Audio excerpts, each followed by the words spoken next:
ஒரு Earl researcher என்ன பண்ணார்னா 100 டீச்சர்ஸை ஹையர் பண்ணிவிட்டு அதில் 50 பேரை ஏ குரூப்பும் 50 பேரை பி குரூப்புன்னு பிரிச்சுட்டு அவர் ஏ குரூப்பில் இருக்க டீச்சர்ஸ் கிட்ட உங்கள் லைஃப்லேயே ரொம்ப சந்தோஷமான நாள் நீங்கள் எதை நினைக்கிறீங்களோ அதை கண்ணை மூடி ஒரு 5 நிமிஷத்துக்கு நீங்கள் நினச்சிக்கோங்க, வேறு எதுவும் பண்ண வேணாம் அப்படின்னார். அதே மாதிரி பி குரூப்பில் இருக்க டீச்சர்ஸ் கிட்ட அவர் சொன்னார், உங்கள் லைஃப்லே ரொம்ப ஒஸ்ட்டான நாள், இந்த மாதிரி ஒரு விஷயம் என் வாழ்க்கையிலுமே நடக்கவே கூடாதுன்னு நினைக்கிற சோகமான விஷயத்தை நீங்கள் நினச்சிக்கோங்க, கண்ணை மூடி ஒரு 5 நிமிஷம் அப்படின்னு சொல்லிட்டார். அதே மாதிரி அந்த டீச்சர்ஸும் 5 நிமிஷம் ஏவும் பியும் நினச்சிக்கிட்டாங்க. நினச்சதுக்கப்புறம் ஒரு ஸ்டூடெண்ட்ஸ் எழுதின எஸ்ஏ ஒரே மாதிரி ஹேண்ட் ரைட்டிங், ஒரே மாதிரி எஸ்ஏ பிரிண்ட் போட்டு ஏ குரூப்பில் இருக்க டீச்சர்ஸ் கிட்ட இதுக்கு நீங்கள் மார்க் போடுங்க அப்படின்னு சொல்லிட்டார். அதே எஸ்ஏவை அதே ஹேண்ட் ரைட்டிங் அதே கிரேடில் உள்ள எஸ்ஏ எடுத்து பி குரூப்பில் இருக்க டீச்சர்ஸ் கிட்ட நீங்கள் இந்த எஸ்ஏக்கெல்லாம் மார்க் போடுங்க அப்படின்னு சொல்லிட்டாங்க. அவங்க எல்லாம் மார்க் போட்டு முடிச்சதுக்கப்புறம் அந்த ரிசல்ட்டை நீங்கள் நான் சொன்னேன்னா நம்பவே மாட்டீங்க, அப்படி ஒரு விஷயம் தான் நடந்தது. அந்த ஏ குரூப்பில் இருக்க டீச்சர்ஸ் எல்லாமே அந்த ஸ்டூடெண்ட்ஸுக்கு ஏ கிரேட், A+, பாசிட்டிவான கிரேட்ஸ், டாப் கிரேட்ஸ் கொடுத்துட்டாங்க. ஆனால் பி குரூப்பில் இருக்க டீச்சர்ஸ் அந்த எஸ்ஏக்கெல்லாம் 1 இல்லை 2 இல்லை ஏலேருந்து டிஇ சம்டைம்ஸ் அதை தாண்டியும் ஒஸ்ட்டான கிரேட்ஸை கொடுத்துருக்காங்க.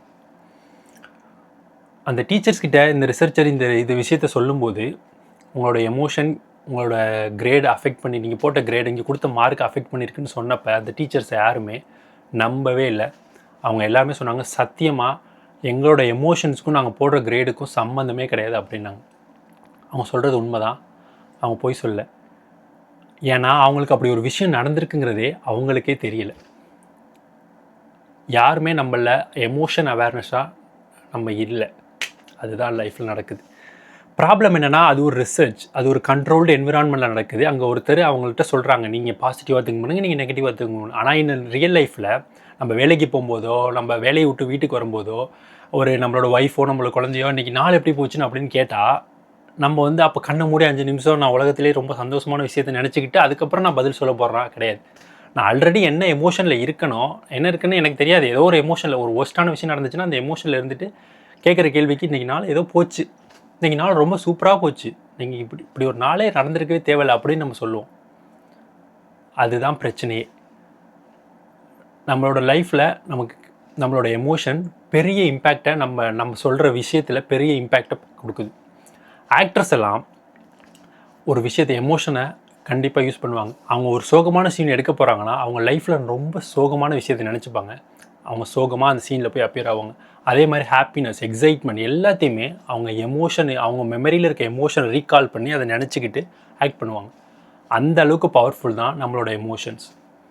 அது நம்மளை அந்த அளவுக்கு ட்ரிவன் பண்ணுது. ப்ராப்ளம் என்னென்னா நம்மள சின்ன வயசுலேருந்தே நல்லா படிங்க, நல்லா வேலைக்கு போய் நல்லா சம்பாதிக்கணும், ஃபேமிலியை நல்லா பில்ட் பண்ணணும்னு சொல்லி கொடுத்துருக்காங்க. ஆனால் யாருமே நம்மக்கிட்ட நம்மளோட எமோஷன்ஸை நம்ம கரெக்டாக யூஸ் பண்ணணும் அப்படிங்கிறத நமக்கு யாருமே சொல்லிக் கொடுக்கல. நம்ம எல்லாமே லைஃப்பில் ஆர்கியூமெண்ட்டில் இருந்திருப்போம். நம்ம ஒருத்தவங்கள்ட்ட ஆர்கியூ பண்ணும்போது இன்னொருத்தவங்க நோட்டீஸ் பண்ணி பார்த்தீங்கன்னா ரொம்ப டக்குன்னு அமைதியாயிரும், கண்ணை மூடி தலையை குமிஞ்சிருவாங்க, எதுவுமே பேச மாட்டாங்க. அப்படி ஒருத்தர் அமைதியாகும்போது அந்த கத்தி பேசுகிற ஒருத்தர் இன்னும் அதிகமாக கோபமாவார். அவர் என்ன நினைப்பாங்கன்னா, நான் இவ்வளோ கத்தி சொல்லிக்கிட்டு இருக்கேன் ஆனால் நீ எதுவுமே பேச மாட்டேறியே அப்படின்னு அவங்க இன்னும் அதிகமாக கத்த ஆரம்பிப்பாங்க.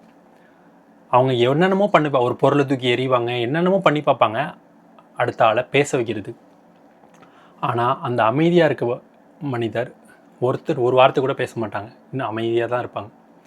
இங்கே என்ன நடக்குதுன்னா இவங்க கத்திக்கிட்டே இருக்காங்க, இவங்க அமைதியாகவே இருக்காங்க. 2 பேரோட எமோஷன்ஸையும் 2 பேருமே புரிஞ்சுக்கல. இவர் அமைதியாக இருக்கிறதுக்கு காரணம் என்னென்னா, இதுக்கு மேலே இந்த இடத்துலேருந்து என்னால் போகவும் முடியாது, எதையும் மாற்றவும் முடியாது, அதனால் நான் அமைதியாகிட்டேன், என்னால் சண்டை போடவும் முடியலை, இங்கேருந்து போகவும் முடியலை, அதனால் அமைதியாகிட்டேன் அப்படி ஓவர்வெல்மிங்கிற ஒரு எமோஷனில் அவர் இருக்கார். அதை அவங்க என்ன நினச்சிக்கிறாங்கன்னா, இவன் அமைதியாக இருக்கான், ஏன்னா இவன் நினச்சதை தான் நம்மளை பண்ணணும்னு நினைக்கிறான், இவன் அமைதியில் சாதிக்க பார்க்குறான்னா அவங்க தப்பாக புரிஞ்சுக்கிறாங்க.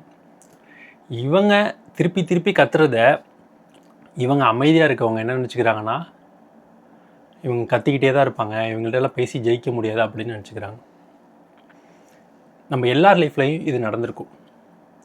இங்கே என்ன நடக்குதுன்னா சிம்பிளாக 2 பேருக்குமே உள்ள எமோஷ்னல் அவேர்னஸ் தான் காரணம். ஒருத்தரோட எமோஷனை இன்னொருத்தரால் புரிஞ்சிக்க முடியலை. அதுதான் நடக்குது. நம்ம எல்லாம் வளர வளர எப்படி டிரைவ் பண்ண கற்றுக்கிறோமோ, பணம் சம்பாதிக்க கற்றுக்கிறோமோ, ஒருத்தவங்கள்ட்ட பேச கற்றுக்கிறோமோ, அதே மாதிரி எமோஷனல் இன்டெலிஜென்ஸையும் நம்ம கற்றுக்கணும். அதை எமோஷனல் இன்டெலிஜென்ஸ் கிளியராக சிம்பிளாக சொல்லணும்னா, முனை வார்த்தையில் நம்ம எங்கே இருந்தாலும் நம்மளோட எமோஷன்ஸை நம்மளால் ரீட் பண்ண தெரியணும். அது மட்டும் இல்லாமல் நம்மளோட சுற்றி இருக்க மனுஷங்களோட எமோஷன்ஸையும், அவங்க இப்போ எப்படி நம்மக்கிட்ட பேசுகிறாங்க, கோவப்படுறாங்களா, அவங்க இப்போ எந்த எமோஷனில் இருக்காங்க அப்படிங்கிறத நம்மளால் சென்ஸ் பண்ண தெரியணும். சென்ஸ் பண்ணி அந்த இன்ஃபர்மேஷனை யூஸ் பண்ணுற அளவுக்கு புத்திசாலியாக மாறணும். நான் கோவப்படுறேங்கிறது தெரிஞ்சிட்டுனா அந்த கோவத்துலேருந்து வெளியே வரதுக்கு எப்படின்னு தான் பார்க்கணும். நான் கோவப்பட்டுட்டு அதே கோவத்தில் முன்னாடி போகக்கூடாது. அதே மாதிரி அடுத்தவங்க இப்போ நம்ம ஒரு விஷயத்த சொல்லும்போது கோவப்படுறாங்கன்னா அதுலேருந்து டைவர்ட் பண்ணி அவங்களுக்கு எப்படி அந்த விஷயத்தை கோவப்படாமல் சொல்ல வைக்கிறது அப்படிங்கிறது தான் எமோஷ்னல் இன்டெலிஜென்ஸ். நம்ம என்ன ஃபீல் பண்ணுறோம், நம்மளை சுற்றி இருக்கவங்க என்ன ஃபீல் பண்ணுறாங்க, அதுதான் எமோஷ்னல் இன்டெலிஜென்ஸ். அந்த ஒரு விஷயத்தை நம்ம யாருமே சின்ன வயசுலேருந்து நம்ம கற்றுக்கல. நம்மளோட பேரண்ட்ஸும் நமக்கு சொல்லித்தரல. ஏன்னா அவங்களுக்கும் அதை யாரும் சொல்லித்தரல. ஆனால் அது நம்ம வாழ்க்கையில் பெரிய ஒரு பிக் இம்பேக்டை க்ரியேட் பண்ணும். எமோஷனல் இன்டெலிஜென்ஸ் பொறுத்தும் இல்லை, நம்மளோட செல்ஃப் கிரேடிங்கை பொறுத்தும் இருக்குது. ஒரு விஷயத்தை நம்ம இப்போ பண்ண போகிறோன்னு வச்சுக்கோங்களேன், நம்ம விஷயத்தை புதுசாக பண்ணுறோம், நம்ம மைண்ட் நம்மளை அப்ரிஷியேட் பண்ணாது. அது நீ இந்த விஷயத்தை நல்லா பண்ண மாட்டே, இது உனக்கு வராது அப்படின்லாம் திருப்பி சொல்லும். அப்போ அந்த மைண்ட் என்ன பண்ணுதுன்னா, மைண்டுக்கு சேஞ்ச் பண்ணுறது பிடிக்காது. மைண்டுக்கு எப்பயும் போல் ஒரு குட்டையில் ஒரு மட்டை மாதிரி ஒரே இடத்துல இருக்க தான் ஆசை. ஏன்னா அது ஈஸியாக அதோட வேலை முடிஞ்சிடும். அது எதுவும் எக்ஸ்ட்ரா ஹார்ட் ஒர்க் பண்ண தேவையில்லை. அந்த ஒரு வாய்ஸ் நமக்குள்ளே வரும்ல, அந்த வாய்ஸ் எப்படின்னா நம்ம சின்ன வயசுலேருந்தே கொஞ்சம் கொஞ்சமாக பில்ட் ஆன வாய்ஸ். அந்த வாய்ஸை நம்ம கேள்வி கேட்கலன்னு வச்சுக்கோங்க, அந்த வாய்ஸ் வளர்ந்துக்கிட்டே தான் இருக்கும். சின்ன வயசில் நீங்கள் இப்போ ஒரு குழந்தை தூங்கி எழுந்துச்சும் போதே பெருசாக கத்திக்கிட்டே எழுந்திருக்கும். அப்போ அவங்க அம்மா அப்பா ஏன் இப்படி கத்துற அப்படின்னு சொன்ன ஒரு டீமோட்டிவேஷன் நாளடைவில் வளர்ந்து நீங்கள் ஒரு பெரிய விஷயத்தை பண்ண உங்களோட பேஷனை ஃபாலோ பண்ணி போகிறப்பையும் உனக்கு ஏன் இந்த விஷயம், உனக்கு இந்த திறமையே கிடையாது அப்படின்னு நமக்குள்ளே கேட்குற வாய்ஸ் எங்கேருந்து வருதுன்னு பார்த்தீங்கன்னா, நம்ம சின்ன வயசுலேருந்து பில்ட் பண்ணது தான். நம்மளோட ஃப்ரெண்ட்ஸ் மேபி ஒரு விளையாட்டாக சொன்ன ஒரு விஷயம் நம்மளை ஹர்ட் பண்ணியிருக்கலாம். நம்ம அப்பா அம்மா நம்மளை சொன்னது ஒரு விஷயம் ஹர்ட் பண்ணியிருக்கலாம். நம்மளோட டீச்சர் நம்மளை மற்ற ஸ்டூடெண்ட்டோட கம்பேர் பண்ணி சொன்னதாக இருக்கலாம். அது எல்லாமே வளர்ந்து தான் நமக்குள்ளே இருக்க ஒரு நெகட்டிவ் வாய்ஸாக பில்ட் ஆகிருக்கு. அதை நீங்கள் அப்படியே சொல்கிறத நம்பணும்னு அவசியமே இல்லை. அதை நீங்கள் கொஸ்டின் பண்ணிங்கன்னா அந்த வாய்ஸ் டிஸப்பியர்ட் ஆகிடும்.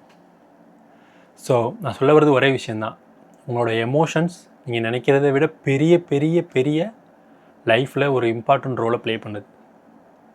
So be aware of your emotion. உங்களுக்கே தெரியுது, இப்போ நான் கோவத்தில் இருக்கேன், இப்போ நான் டிப்ரெஸ்டாக இருக்கேன், இப்போ ஓவர்வெல்ம்டாக இருக்கேன்னு தெரிஞ்சிருச்சுன்னா அந்த மொமெண்ட்டே ஒரு சின்ன பிரேக் எடுத்துக்கோங்க. அங்கேருந்து வெளியே போய் எங்கே இருக்கீங்களோ, ஒர்க்கில் இருக்கீங்களோ, ஃபேமிலியோடு இருக்கீங்களோ, கொஞ்சம் தனியாக டைம் எடுத்து உங்களோட எமோஷன்ஸை, கஷ்டமாக தான் இருக்கும், ஒரு 5 நிமிஷம் எடுத்திங்கன்னா உங்கள் லைஃப்பில் பெரிய பெரிய சம்பவத்துலேருந்து நீங்கள் தப்பிக்கலாம். ஒரு பெரிய ஆர்கியூமெண்ட்லேருந்து தப்பிக்கலாம், ஒரு பெரிய சண்டையிலேருந்து நீங்கள் தப்பிக்கலாம், ஒரு பெரிய ஆக்சிடென்ட்லேருந்து தப்பிக்கலாம். இந்த 5 நிமிஷம் பெருசாக, வாழ்க்கை ஃபுல்லாக டீல் பண்ணுற பெரிய விஷயங்கள் பெருசான்னு நீங்களே முடிவு பண்ணிக்கோங்க. இந்த விஷயத்தை வீடியோ பார்த்ததுக்கு ரொம்ப நன்றி. அசஹியூமனாக ஒருத்தர் சப்போர்ட் பண்ணுவோம்.